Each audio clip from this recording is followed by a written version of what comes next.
At walls, the default condition for viscous flows is a no-slip condition, but it is possible to prescribe the wall shear stress instead, and for turbulent flows it's possible to enter wall roughness parameters.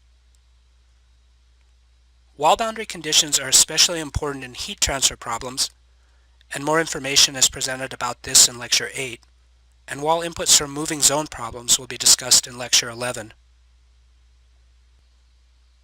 Symmetry and axis boundaries are used in Fluent to reduce the size of the computational domain.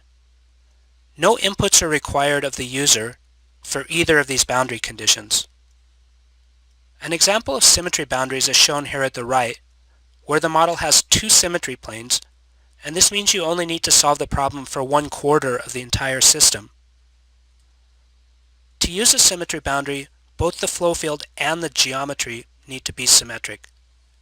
So what that means for the flow is that there should be zero normal velocity there, and also the gradients of all variables in the normal direction to the symmetry plane should be 0. You want to be sure that when you're planning to use a symmetry boundary in your problem, that all of these conditions are satisfied. Axis boundaries are used in Fluent for 2D axisymmetric problems, and they represent the center line, or in other words, they represent the axis of rotation.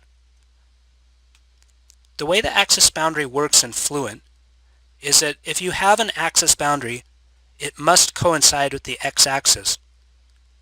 For this reason, it's good practice to do a mesh check when you have an axis boundary to make sure that the minimum y value in the system is equal to 0.